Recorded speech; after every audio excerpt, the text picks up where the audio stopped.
और एक विशेष बात जो ज़्यादातर लोगों को नहीं पता है, 2014 में बरवाला कांड हुआ, सबको पता है। बरवाला कांड के बाद सतगुरु रामपाल जी हिसार की जेल में बैठे हुए हैं और बरवाला कांड के बाद से संत रामपाल जी की संगत में 2 पार्ट हो गए।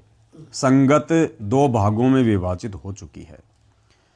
एक भाग है सतगुरु रामपाल जी का कलयुगी परिवार, जिसमें उनके बेटा बेटी भाई बंधु रिश्तेदार, ये जो सतलोक आश्रमों को लोग चला रहे हैं, जो संचालन वर्तमान में कर रहे हैं, कोऑर्डिनेटर वगैरह, एक पार्ट ये है जो कि बिल्कुल भी ज्ञान आधार से नहीं चल रहा है, संत जी के विचारों के आधार से नहीं चल रहा है और इस भक्ति मार्ग में अपनी मनमानियाँ ज़्यादा करता है, जिस कारण से भक्तों की भक्ति का जो है सत्यानाश हो रहा है।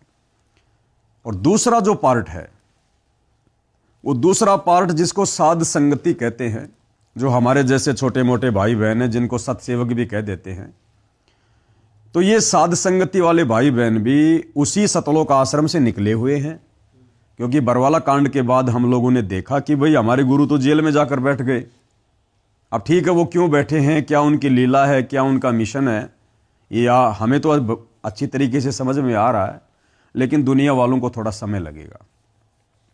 तो पहले हम भी उन आश्रमों में जाया करते थे, उन्हीं लोगों के साथ में थे, लेकिन बरवाला कांड के बाद हम लोगों ने देखा भाई सतगुरुदेव जी के जो बेटा बेटी भाई बंधु रिश्तेदार हैं, जो बड़े बड़े भगत हैं, जिनको हम समझा करते थे कि ये तो बहुत अव्वल दर्जे के भगत हैं, जब उन लोगों ने इस भक्ति मार्ग में सारे के सारे मनमाने कार्य करने शुरू किए, उल्टा आचरण करना शुरू किया, गंदी राजनीति का भक्ति मार्ग में समावेश कर दिया, कभी कांग्रेस के पीछे दौड़ रहे हैं, कभी बीजेपी के पीछे दौड़ रहे हैं।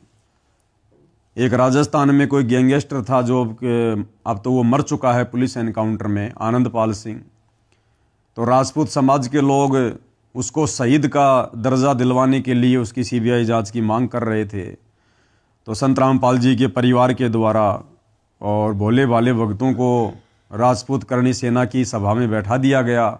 यानी भक्तों के द्वारा सीधे सीधे तौर पर यह कह सकते हैं कि एक गुंडे की सीबीआई जांच का समर्थन करवा दिया गया। इसके अलावा और भी बहुत सारे ऐसे कर्म हैं जो भक्ति विरुद्ध हैं, जो आए दिन ये सतलोक आश्रम वाले करते रहते हैं। तो इन लोगों के इन तमाम कुकर्मों को देखकर हम कुछ भगत भाई बहनों ने मीटिंग की, हमने निर्णय लिया कि भाई हमें कभी तो कांग्रेस में ले जाया जा रहा है, कभी कह रहे हैं कि बीजेपी का समर्थन करो। तो हम लोगों ने विचार किया कि ये कांग्रेस और बीजेपी छोड़ के तो हम भक्ति करने के लिए आए थे, फिर से हमारे को उसी बीजेपी कांग्रेस में धक्के मारे जा रहे हैं। तो भाई मामला कुछ डगमग है। तो गहराई में गए तो पता चला कि भाई सतगुरु रामपाल जी के परिवार के द्वारा तो बिल्कुल ही ज्ञान विरुद्ध कार्य किए जा रहे हैं।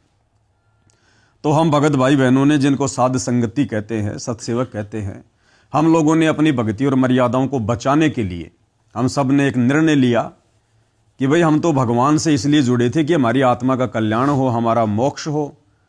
और आत्मा का कल्याण होगा गुरुदेव के वचनों पर चलने से। उन्होंने अपने सत्संगों में, प्रवचनों में हमें जो मर्यादा बता दी, जो शिक्षा हमें दी है, उस शिक्षा के ऊपर अमल करने से। तो फिर हम सब ने निर्णय लिया और कि भाई अब हम इन आश्रमों में नहीं जाएंगे। कब तक? जब तक हमारे गुरुजी बाहर नहीं आएंगे। जब तक हमारे गुरुजी नहीं आते हैं, हम तो अपने घर को ही अपना सतलोक आश्रम बना लेंगे।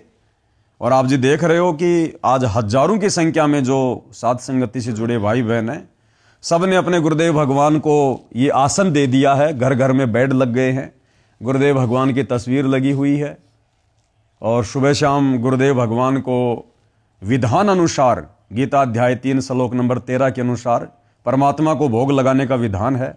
सुबह शाम परमेश्वर जी को भोग लगता है, मालिक को विराजमान कर दिया है। सुबह शाम परमेश्वर की 5 दीपक वाली थाल के साथ में आरतियाँ उतारी जाती हैं और डर कर, हर प्रकार से मर्यादाओं में रहकर कि कोई मर्यादा ना टूट जाए, सतगुरुदेव भगवान नाराज ना हो जाएं, इस आधार से हम अपने घर को ही अपना सतलोक आश्रम बनाकर भक्ति कर रहे हैं। और निसंदेह साध संगति से जुड़े भाई बहन जिस प्रकार से मर्यादाओं में रहकर घर को आश्रम बनाकर गुरु को परमात्मा मानकर भक्ति कर रहे हैं, ऐसी भक्ति हमें लगता है कि शतलोक आश्रमों से जुड़े भाई बहन, सतगुरु रामपाल जी का परिवार तो लाख जन्म भी नहीं कर पाएगा। जो वर्तमान के उनके कर्म हमारे सामने हैं। तो बहुत अच्छा चल रहा है मालिक की दया से। परमात्मा पल पल हम सबके साथ में हैं, सूक्ष्म रूप में हमारे साथ में रहते हैं। परमात्मा किसी चीज़ के भरोसे नहीं रहने देते, हमारा कभी कोई काम नहीं अटकता। और व्यर्थ की डिमांड हम परमात्मा से ज्ञान को आधार बनाने के बाद में हम करते नहीं हैं कि परमात्मा मैं नौकरी लग जाऊं, मेरा बेटा नौकरी लग जाए, घर में भैंस आ जाए, बड़ा मकान बन जाए, बड़ी गाड़ी आ जाए। ये फालतू की जो ये डिमांड है ये हम अपने गुरुजी से करते नहीं हैं। हम केवल उनसे भक्ति की डिमांड करते हैं। परमात्मा भक्ति दान देना, मर्यादाओं में रखना, ये परमात्मा कोई ऐसा कार्य हमसे भूलवश भी ना हो जाए जिससे आपके दिल को जरा भी ठेस पहुंचे। तो ज़्यादा कुछ हमारी डिमांड है नहीं भक्ति के अलावा। और बाकी फिर भगवान समर्थ है, साक्षात धरती पर प्रकट है। और जिसकी भक्ति करने की नीयत होगी फिर परमात्मा कमी उस भगत को किसी चीज़ की छोड़ता नहीं है। तो इस आधार से वर्तमान में संत रामपाल जी की संगत में ये 2 पार्ट जो है ये बने हुए हैं।